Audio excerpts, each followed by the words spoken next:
เหมียวเหมียวเหมียวเหมียวนอนหลับกลางวันหลับไปยังลูกแม่3 4 วันก็ลูกชวนฝันแม่3 4 วันนอนนี้นะลูกเนาะวันนี้มีน้องๆมาพี่ๆเพื่อนๆญาติๆมาเยี่ยมหาลูกเร็ว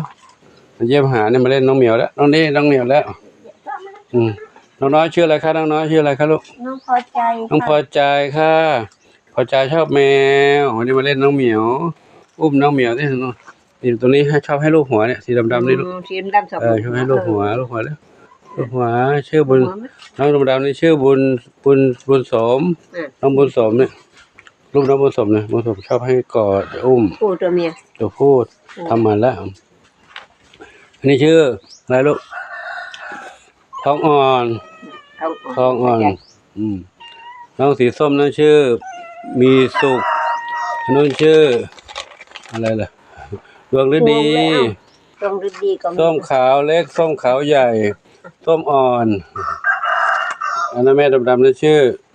แม่หนวดดำหนวดโอ้ยน้องนะคะอ้าวขณะจอบกอดนะให้ครอบกอดลูกหัวมันลูกหัวมันลูกคอมันลูกคางมันชอบเลยนะชอบนั่นชื่อส้มอ่อนชอบส้มอ่อนชอบให้คนอุ้มชอบให้คนอุ้มถ้าไม่ทำมันจะแผลเนาะต้องทำมันทำทุกตัวเดี๋ยวเลยชุดเล็กๆนี่ถ้าเล็กๆนี่โตขึ้นก็ทำอีกตัวเขาใจนับพอเรามีกี่ตัวนับพอเราใครน้องกิ้งนี่ใครทรัพย์ทวีนี่ชื่อจินตลานี่จินตลามาแล้วจินตลาทรัพย์ทวีจินตลาแต่ละกิ่งมันเกี่ยวกันน้องพอใจกินลักกี้น้องพอใจมีเหมียวกี่ตัวลูก1 ตัวน้องพอใจรักเหมียวน้องเหมียวก็รักพอใจน้องเหมียวก็รักน้องพอใจเขาจะขาจะนวดให้เนี่ยเขานวดให้แสดงว่าเขารักเราขาเขาจะนวดให้พอมันลูกคอลูกหัวอ้อนดีเนาะอยู่บ้านก็พอใจไหมลูกนอนเลยอ้อนดีพอใจอ้อนอันนู้นขาเท้าเขาจะนวดให้เขามีความรักเขามีแสดงความรัก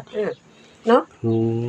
รู้แต่พูดไปได้ก็ได้เนาะพูดไม่ได้แต่เขารู้แสดงออกทางท่าทางกับกิริยาลูกคอมันน้องลูกคอมันกลางมันนะนั่นไม่ตอบกินยาทำไมนะกินเขาเลยกินนึงอ้อนทั้งก็อ้อนจะให้อุ้มเหมือนกันอ้อนจะให้อุ้มเหมือนกัน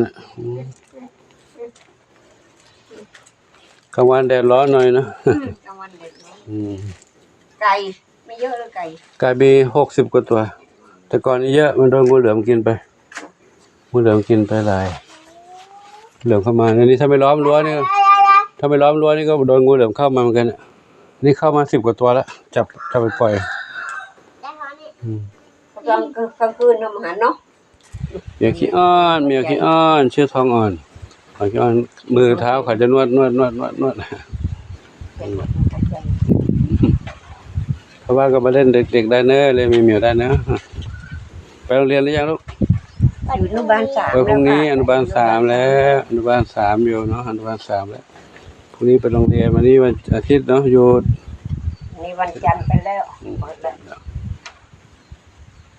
ลุงซื้อตีนี่เห็นมั้ยโยมซื้อถวาย3 ไร่ซื้อของลุงหลงอันนี้ของนี่ของใครนะของแอดอันนั้นของลุงทอนนู่นของลุงจันนู่นของลุงสมซื้อเมื่อไหร่เรือของลุงทอนตรงเนี้ยจุดนี้เจ้าภาพไปได้อ่อนพอใจเลยอ้อนเหมียวมีความสุขจะมีคนมาเล่นด้วยทุกวันนะเหมียวมีความสุขหลวงปู่ไม่มีเวลาเล่นกับเหมียวเลยทำงานทั้งนู้นทั้งนี้มีได้พักกลางวันนี่แหละได้เล่นไปใหม่ให้น้อยก็อันไปได้เนาะไม่กินได้เนาะใบไม้ร่วงเยอะแล้วอันนั้นเขามาสร้างนี่แล้วเขามาเที่ยวแล้วจ้าโชคดีเด้อมีโอกาสประมาณนั้นลูกนะสาธุเข้ากันไปกันเนาะเข้ากันเนาะน้ำใหม่